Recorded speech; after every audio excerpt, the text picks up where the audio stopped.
Well, good morning. If you want to go ahead and stand up, we are going to say hi to those of us who made it in time. And then if you're in the foyer, if you want to go ahead and come in, you can greet those around you before we get started in worship this morning.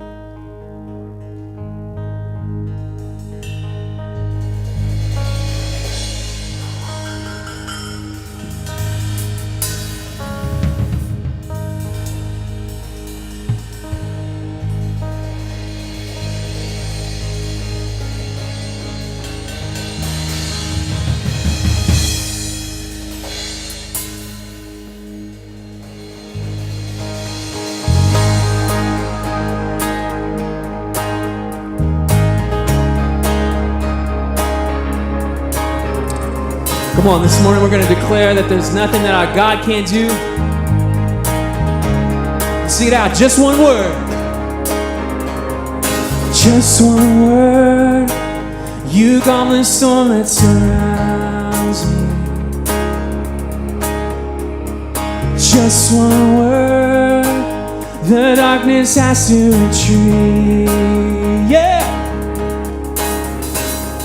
Just one touch, I feel the presence of heaven. Just one touch, my eyes were open to see. My heart can't help but believe. There's nothing that our God can't do. There's not a mountain that He can't move. Oh, praise the name that makes a way. There's nothing that our God can do. Yeah. Just one word, you heal what's broken inside me. Thank you, Lord. Just one word, and you revive every dream. Just one touch, I feel the power of heaven.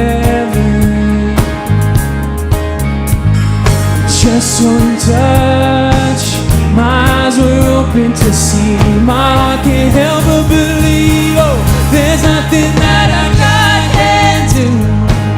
There's not a mountain that He can't move. Hey! And praise the name that makes a way. There's nothing that our God can do. Yeah! There's nothing that our God can't do. There's not a prison wall He can't break through, yeah. Oh, praise the name that makes a way. There's nothing that our God can do, yeah.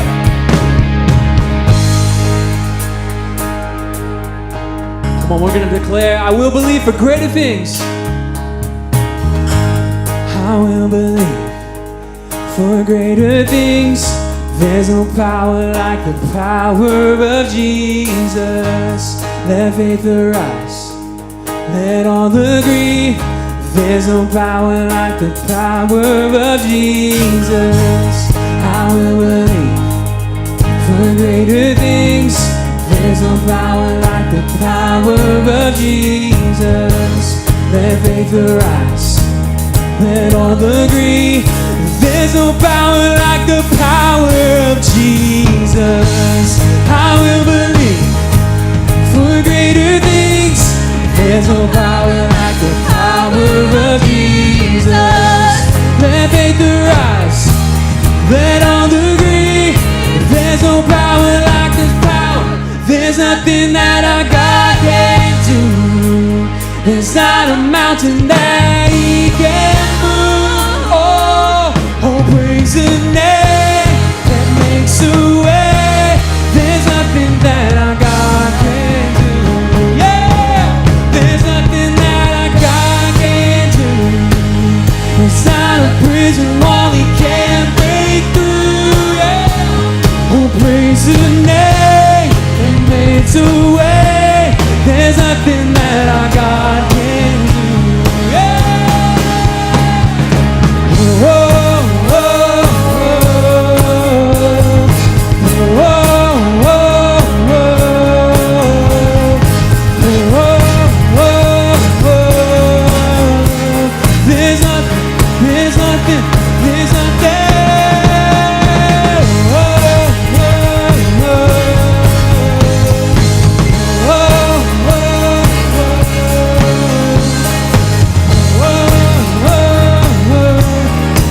nothing that our God can do.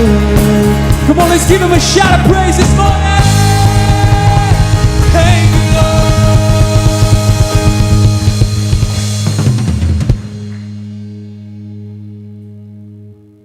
Great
are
Great are you, Lord. Yes, you are. Great are you, Lord.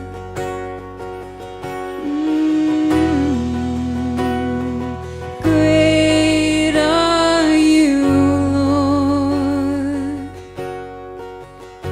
One last time for him.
Jesus, the Son of God,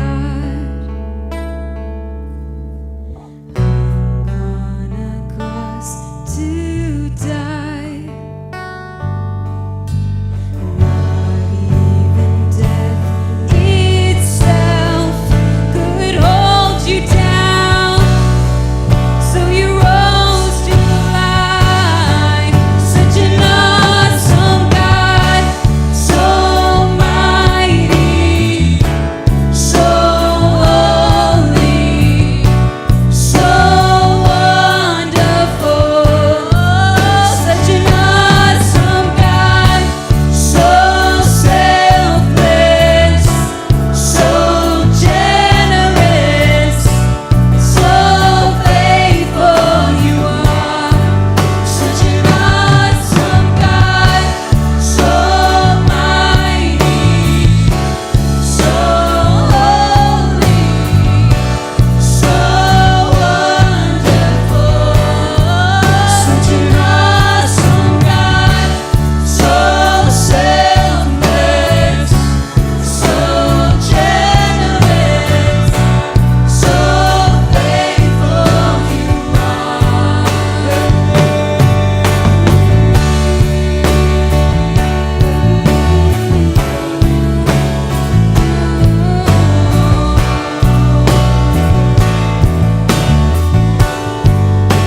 an awesome God.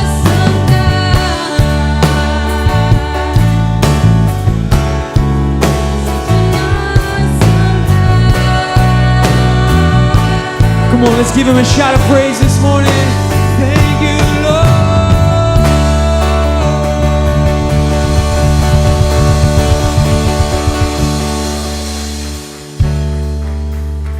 Well, good morning. You can go ahead and be seated as we just move into some announcements this morning.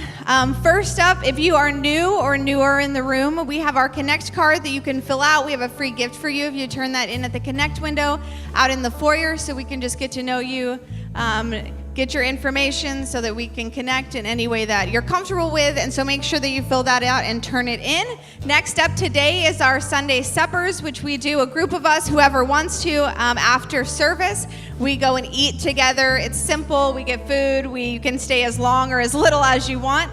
It's a great way to connect. I know Sundays, a lot of times we are just passing each other, and so it's a great way to just sit down and share a meal together. So we will be at IKEA today. Also, just so you know, we always share these pictures of a family or a group. This is just to share who's hosting it, so that if you are new, you know who you're looking for when you show up to this place. So we will be there. Our family is hosting it today, and so we would love for you to join us.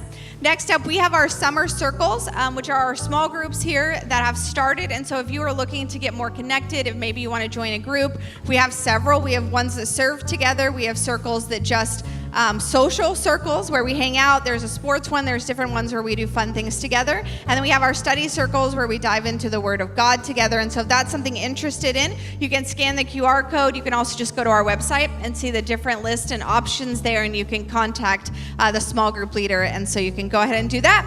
Also, we have water baptisms that are coming up. So if you are interested in water baptism, if you have questions about water baptism, is something you've been thinking about, you can go on our website. You can click there and you can sign up so that we can contact you and answer questions, maybe get you signed up and scheduled for our next baptism. So if that's something you're interested in, maybe a friend is interested in, make sure and get them that information. But without further ado, we're going to go ahead and stand back up so we can do our 2-minute mingle. We have a question we always ask. This question is, if you had a Sunday with no chores, no responsibilities, what would you do? So, yeah, stand up. We've got 2 minutes to say hi to each other.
Good morning. My name is John Rittner. I'm on the teaching team here at Media City, and we are in a summer series going through two books in the Old Testament, the book of Ruth and the book of Esther. And this morning we are in chapter 3 of Ruth, but I recognize it's summer, people are traveling, may have some guests here, so I feel like anytime you're in a narrative series like this, we have to kind of do what we all know streaming shows do now, which is like, previously in the book of Ruth. If you missed the last couple episodes, or you know how it is when now that they make you watch shows week at a time, an entire week goes by, you're like, I don't even know what this show is about, but I know I have to watch it the day it comes out. Oh yeah, that's right. So this is where we've been in the book of Ruth. In Ruth 1, there was a young couple named Elimelech and Naomi. Young Jewish couple had 2 boys, and a famine came in the land of Judah, and they decided to head looking for food, and they end up in the land of Moab. And while they're living there in Moab, the father, the patriarch, dies. And the boys marry local Moabite women, and then years later, the boys die as well. And so now there's Naomi, the matriarch, living with her 2 daughter-in-laws, who are both Moabite women. And in the midst of all of that grief, Naomi hears a rumor that God has revisited or brought food back to the land of Judah, to their hometown or her home country. And so she tells the girls, I'm going to go home, but you need to stay here. There's no reason for you to follow me back. I have no more sons for you to marry. All of your family, your culture is here. And one daughter, Orpah, says, okay, and she heads out. But Ruth, it says, decided to covenant herself, to cling to Naomi in this remarkable act of love and sacrifice. She says to Naomi, I won't leave you alone. As an older woman, as a widow, I'm going to stay with you. We'll get through this together. And so they head back to Judah. And then last week in Ruth chapter 2, we saw that Ruth goes out to glean on the edges of the field, and Callie did such a wonderful job explaining kind of the way that in God's law, he created a social net for those who were poor. And he would tell landowners, you're not allowed to basically reap your crop all the way to the edges. Don't try to maximize personal profit. Take everything you can from the land. Recognize that there are people in your community who are poor, the orphan, the widow, and they need food. And so what you would do is you would leave the very edges of the field available for the poor in the community to come and to be able to reap that or to glean that for themselves. It was a way of providing for those and showing God's compassion and mercy for people.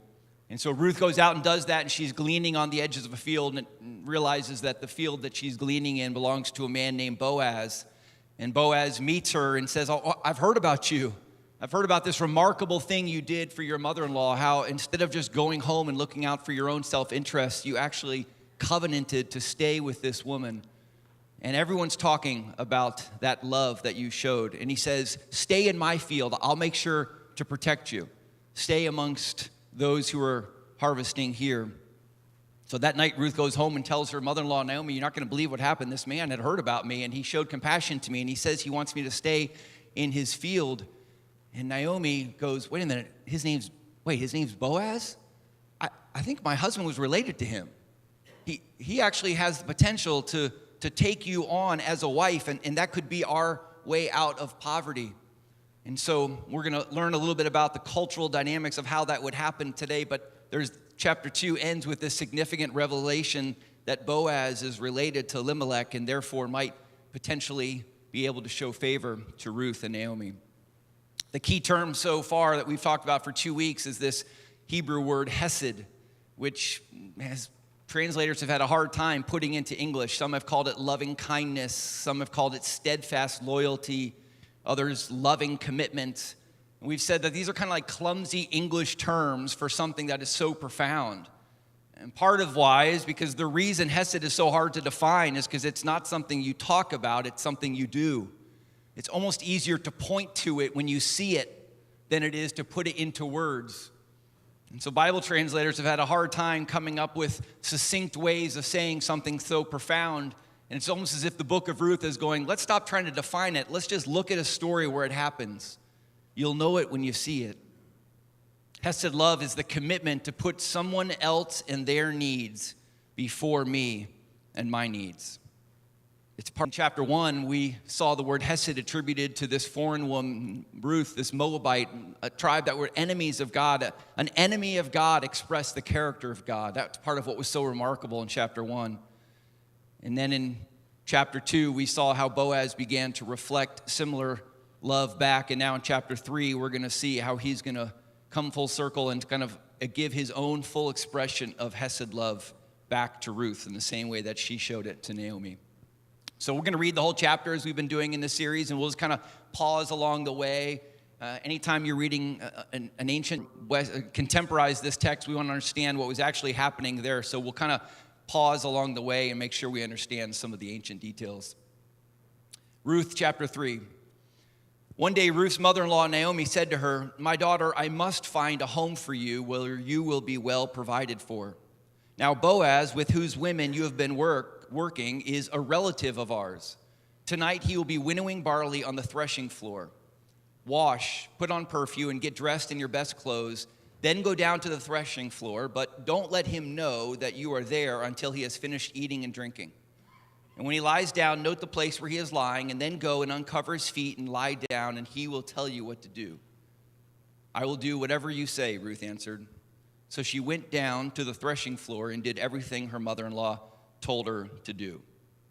Now, we don't have many threshing floors now, not very agrarian, especially West Coast out here. But a threshing floor was an elevated flat surface. It was elevated so that it had access to wind. And to thresh, you would literally take all of the crop that you had gathered, and you would begin to pitchfork it and throw it up in the air. And the light chaff that you didn't want would blow away with the wind, and then the heavy grain, the kernel that you actually wanted, would fall back down. And so you just spend the whole day pitching it in the air, letting it fall, until by the end of the day, all the chaff had blown away, and what you had was the valuable grain. And so at the end of the harvest season, this is where everyone has to gather. They take turns in the threshing floor area, throwing their barley up, letting it land. And then by the end of the day, basically you've got now your crop, your income for the year, but the day has gone by, and you don't have time to transport it, so it's going to sit in a pile. And so they would have kind of a big festival feast, and at the end of the night, you would lay down next to your own pile of grain as like a security guard. You basically would be as close to it as you could so nobody would come and steal it, knowing that the next day you're going to get it back to your home. And so that's what's happening here. Boaz is a wealthy landowner, and he's sleeping on the threshing floor at night right next to his crop, making sure no one comes to steal it. And if you read Naomi's instructions as a modern reader, it does sound a little odd. It's like she's telling her daughter-in-law, wash, put on perfume, get dressed in your best clothes, go down there and then uncover his feet. It feels a little seductive. Like every time I read this, I'm like, I got to make sure I understand exactly what's going on. It's almost like she's like kind of like, hey, slide into his DM, see what happens, see if he'll notice you. Well, what I think is really going on is it's not an act of seduction, really, and I'm sure putting on some perfume and bathing and putting on your best clothes didn't hurt in this attempt, but really what she's doing is signaling that as a widow, she's no longer in mourning. Right? When you're in mourning, sackcloth and ashes, you would not care for yourself externally. You basically would show the people, I'm so filled with grief, I can't even think about how I look to you. But now she's saying, it's time to change. You need to make yourself available now because someone needs to provide for you. And so clean up, end your time of mourning, and go present yourself at his feet. And that image of being at someone's feet, I mean, we think about that even now. If someone is standing up and someone bowed down before your feet to put themselves below you, we would see that as an act of submission, right? Like people did to Jesus, people do to kings. Well, the same thing happens when someone lies down, is that you would still put yourself at their feet as a way of showing that I'm submitting to you. And so what ultimately happens in this night is that she lays down there and then thinks, well, how do I wake him up to notice me? I want to have this conversation with him, but if I just start shaking him, he's on high alert. He might freak out, right? He might think it's a thief. He might throw a punch. He might make a scene. I'm trying to do this all stealth. And so the mother-in-law had a kind of cool idea, which is just basically uncover his feet and it'll get cold, right? It's like wake up middle of the night and all of a sudden all the blankets are off you and you're freezing. You're like, how did that happen? And you put them back on and go to sleep. Just pull the blanket off his feet. In the middle of the night, he'll wake up and he'll look down, and when he goes to cover his feet, he'll notice you're there. And so that's what she does, and he gradually and gently wakes up and finds her laying at his feet and realizes that a woman laying herself at my feet, that's a powerful symbolic gesture. She's expressing humility, submission. This is a request for protection. And so let's see how it works out. The text continues, when Boaz had finished eating and drinking and was in good spirits, he went over to lie down at the far end of the grain pile. Ruth approached quietly, uncovered his feet, and lay down. In the middle of the night, something startled the man. He turned, and there was a woman lying at his feet. "Who are you?" he asked. "I am your servant Ruth," she said. "Spread the corner of your garment over me, since you are a guardian redeemer of our family." Again, two more kind of cultural artifacts to unpack here. The first is that phrase, "spread the corner of your garment," which in Hebrew literally means "spread your wing over me." That was the standard kind of formal idiom that was used in a marriage proposal. In the ancient Near East, we see this in Ezekiel 16:8, where God describes his covenant marriage to Israel by saying, "I spread the corner of my garment over you. I spread my wing over you, and you became mine." It's almost like you can just imagine kind of throwing your arm around someone and pulling them in tight. And so what she is saying is, would you take me in as your wife? Would you have compassion on me and cover me? But the reason that she can say that is because of the second piece, which is when she says, "You are a guardian redeemer or a kinsman redeemer." Callie mentioned this briefly last week, but in Jewish culture, again, the provision for a widow would be that if a man died and his wife became a widow, that the man's brother would come and take her in as a second wife, and merely as an act of provision so that she wasn't all alone. But the beauty of it was that the kids would still belong to the original father. They'd keep his name, and the brother might take on the yard work. Not yard work. What do you call this? The harvest, the grain, and do all the field work. But eventually, the boys would have the inheritance. So it would be as if I died and my brother took Kristen and my kids until they were of age, and eventually they could work the field. But someone would be providing for my widow.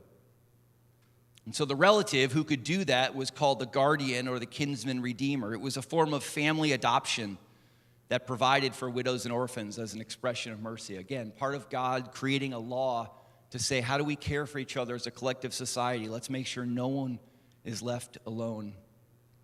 And so in this moment, Ruth and Naomi think Boaz is their only chance at a flourishing and healthy life. The stakes are super high. You're the only person who can take me in, is what she's saying. Would you please do it? That's why I'm here at your feet. And he replies, Boaz says, "The Lord bless you, my daughter. This kindness is greater than the one you showed earlier. You have not run after the younger men, whether rich or poor. And now, my daughter, don't be afraid. I will do for you all you ask. All the people of my town know that you are a woman of noble character. And although it is true that I am a guardian redeemer of your family, there is another who is more closely related than I." Ironically says that this is true, but actually there's another. There's a cousin inside of the lineage that I have to go to first. I have to check with him. It's his responsibility, and if he wants to take this opportunity to do it, he can. And so he's showing, again, his own integrity. And so he says, "Stay here for the night, and in the morning, if he wants to do his duty as your guardian redeemer, good, let him redeem you. But if he's not willing, as surely as the Lord lives, I will do it. So lie here until morning." So she lay at his feet until morning, but got up before anyone could be recognized. And he said, "No one must know that a woman came to the threshing floor." He also said, "Bring me your shawl that you are wearing and hold it out." And she did so, and he poured into it 6 measures of barley and placed the bundle on her, and then he went back to town. When Ruth came to her mother-in-law, Naomi asked, "How did it go, my daughter?" And then she told her everything Boaz had done for her, and added, "He gave me these 6 measures of barley, saying, 'Do not go back to your mother-in-law empty-handed.'" Then Naomi said, "Wait, my daughter, until you find out what happens, for the man will not rest until the matter is settled today." Boaz, again, the same way that we saw in chapter 1, Ruth expressing these remarkable acts of commitment that the whole city was remarking on, Boaz now is doing these remarkable things. He's protecting the reputation of a foreigner. He's honoring his relatives by checking with them first. He's complimenting this young woman for her own noble character. I mean, there's a lot of integrity, a lot of character being shown in this transaction. And you might think like, well, yeah, that's what God's people do. But remember where we are in the world and the history. This is in the time of the book of Judges, a time of warfare and moral decay and spiritual drifting. The whole book of Judges ends with the last sentence that said, in those days, Israel had no king and everyone did what they saw fit. Some translations say everyone did what was right in their own eyes, not in God's eyes. In the book of Judges, we have characters like Samson who are using women for pleasure, who are exerting their power in life through violence over others. I mean, this is the ruling kind of vibe of the day, and yet Boaz is contrasting all of those cultural norms by acting with integrity and with character. And he doesn't have to. He's a wealthy landowner. He's got all the power in this culture. He could treat this vulnerable Moabite woman as property. But instead, he's treated her with dignity and respect and generosity. He even sends her home to her mother-in-law with what apparently is 60 to 70 pounds of barley, which I'm still trying to imagine this young woman throwing over her shoulder and carrying back to town. Remember early in the chapter 1, Naomi's self-narrative when she changed her name, right? She said, call me Mara, which means bitter. She said, I went away full, but I've come back empty. You notice that God is beginning to change her story. She sent Ruth away empty, but now Ruth comes back full with food. She's got an abundance of grain. It's as if God is signaling to these two women, your story is changing. It's going from grief to life, from emptiness to fullness, from despair to hope, from affliction to blessing. I'm writing a new story. And all because Boaz is showing the same hesed love to Ruth that Ruth showed to Naomi. And both these characters modeling the hesed love of God towards all of his people. In chapter 3, it's beautiful how Boaz becomes kind of this foreshadowing of Jesus. This happens often in the Old Testament. I remember years ago at a former church, we did a whole summer series called Discovering Christ in the Old Testament. We just looked at books of the Old Testament and of images and metaphors and characters who were pointing forward to Jesus, who were a form or a type of Jesus, a foreshadowing of Jesus.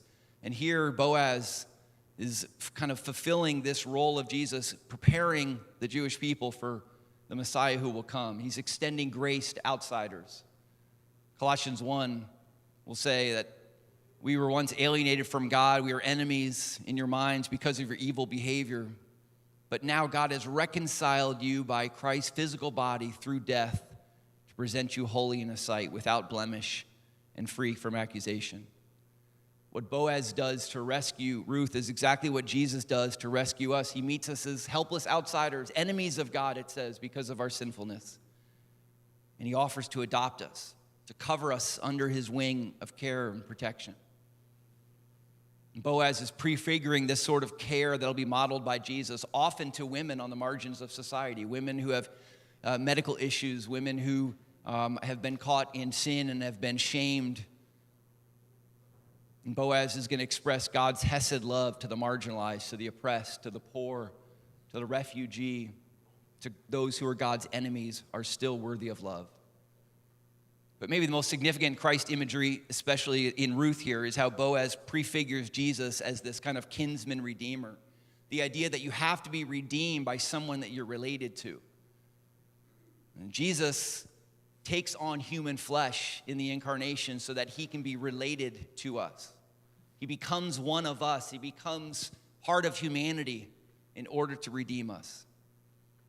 Just like Boaz had to have the financial means to redeem Ruth, Jesus lives this perfect life of righteousness so that he has the character, the righteousness, the sinlessness that he can offer to us through the cross so that we can be with him. And then there's that willingness. The third part of being a kinsman redeemer was not just that you were related, that you had the financial means, but you had to be willing to do it. And Jesus willingly lays down his life on the cross. And it says that he sits at the right hand of God the Father. 1 John says that Jesus Christ, the righteous one, is our advocate. He's our lawyer. It's as if he's standing before God the judge and arguing on our behalf. Lawyering, advocating on our behalf. We're going to see next week in chapter 4 how Boaz will go to court and advocate on behalf of Ruth so that he can redeem her. Jesus is foreshadowed all throughout Ruth. And so it's fitting that Boaz and Ruth will eventually get married next week and eventually bear children, and they will become the great-grandparents of King David. King David will be another one of these prefigures of Jesus, and eventually Jesus, the Messiah himself, will come from the lineage of David. They are related to Jesus just in the way that they're modeling the character of Jesus. We invite the band up as we head into our application. I think it's hard often as a teacher to, and maybe even just when you read the Bible story sometimes, to find applications for these ancient stories, right? You have to remember that this is just a narrative story. This is not written like an Aesop's fable. There's not a pithy little moral truth in here that we're supposed to take on, like the tortoise and the hare and, any of those sort of one-liner takeaways. This is just God's redemptive history being captured so that we can see how God works and how God's people respond. But here's what I'll say I take away from this story that I think has value by way of example for us, which is that one of the most remarkable ways that God's people can stand out in a world of self-interest and greed and exploitation is to walk in integrity and generosity. And there are so many cultural elements of here, like kinsman redeemers and threshing floors and the hem of garments that don't seem to resonate at all to us. But you know what does connect with me? Is living in a world of self-interest, greed, and exploitation. Because human nature never changes. No matter what culture you look at in the world, across time and eternity, all the way to today, there are still those who are rich and powerful and who are ruled by self-interest and greed and exploitation. And one of the ways that God calls his people to inherit and to embody a separate kingdom, another way of living, is to live with integrity and generosity instead. To see those on the margins, to care for the poor, to look after the needs of others. When so many people are doing what's right in their own eyes, God invites his people to do what's right in his eyes. To live like Ruth, to live like Boaz, to live like Jesus, to model Hesed love. Hesed love that says, I'll put your needs ahead of mine. But we don't just do that with grit and determination. I mean, the application of a story like this is not just try harder to go be that kind of a person. The beauty of the communion table that we turned towards this morning is that we actually believe that Jesus Christ, through the power of the Holy Spirit, wants to dwell in us. That he wants to fill us, that he wants to live his life through us. That the most important thing we can do is cling to him, to lay at his feet in submission. And to ultimately surrender our lives to him and say, Lord, live your life through me. That your Hesed love will flow through me into the world. And so the most important act we have is not grit and determination, but it's surrender to him. And so this morning we embrace the posture of surrender. We remember that Jesus Christ surrendered his life on the cross, that these elements represent the body and the blood. The body that was broken, the blood that was shed on our behalf. And we embrace that posture of surrender in our own hearts and say, Jesus, fill us once again with your Holy Spirit. Let us become the incarnation of your Hesed love in the world. The people may say, I don't even know how to describe it. I don't even know how to explain it, but there's something about that community. They do things differently. They're modeling something differently. I can't even put it into words, but I can see it with my eyes, and that's what matters. I invite you to the communion table this morning. You can come forward, take the elements, and then when you return to your seat, take that moment of reflection with the Lord, and when you're ready, partake of the bread and the cup on your own at your seat. The table is open to those who place faith in Jesus Christ and would like to invite him to fill us afresh today. Please come.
As we conclude this time of reflection, just invite you back up on your feet as we worship together one more time.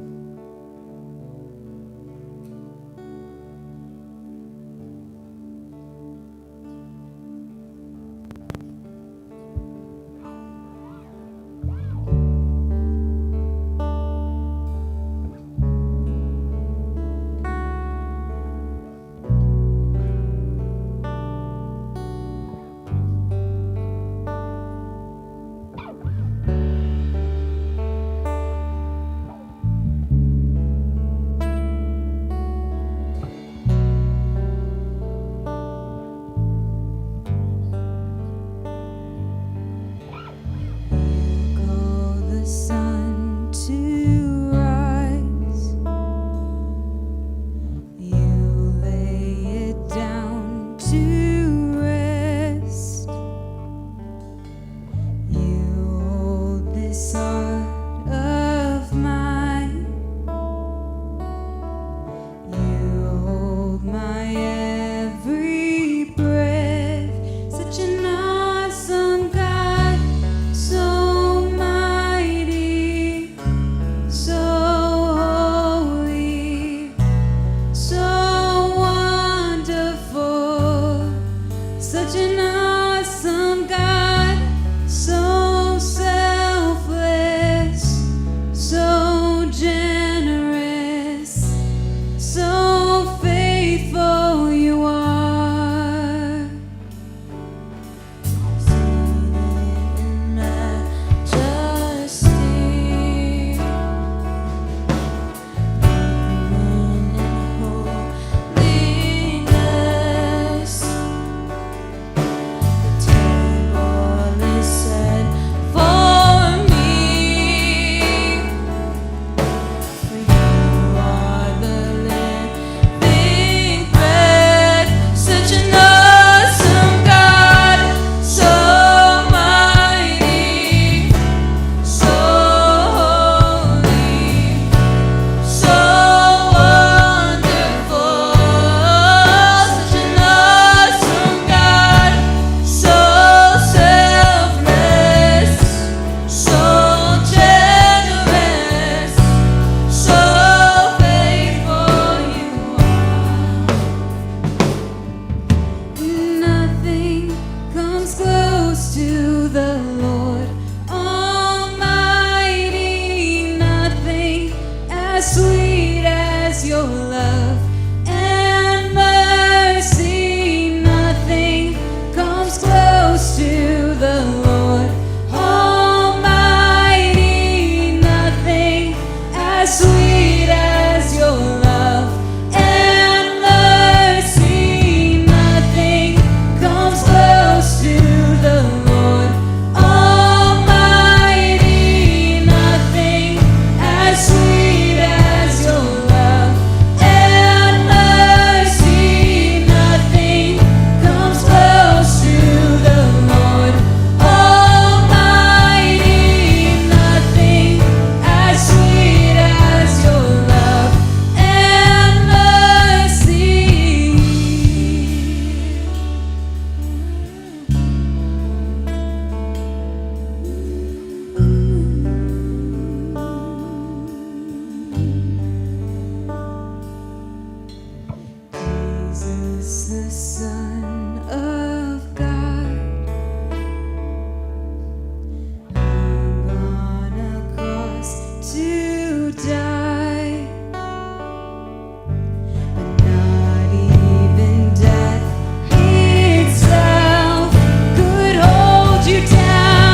Well, as we go today, there's just a few last steps. If you made a decision or if you need prayer, you want to connect, maybe join a team, make sure you fill out the Connect card and turn it into the Connect window. Also, we have our prayer and praise cards that you can fill out and pin on the board on the back so that we can be praying and partnering with you in what's going on in your life. Also, you can find anyone that has a How Can I Help You badge, and we will be happy to pray for you. If you are watching us online, we have the Plan Your Visit. That is what it's called. You can scan the QR code or go to our website and you can plan your visit, be checked in, have your kids checked in and stuff ahead of time to make it a little easier for you.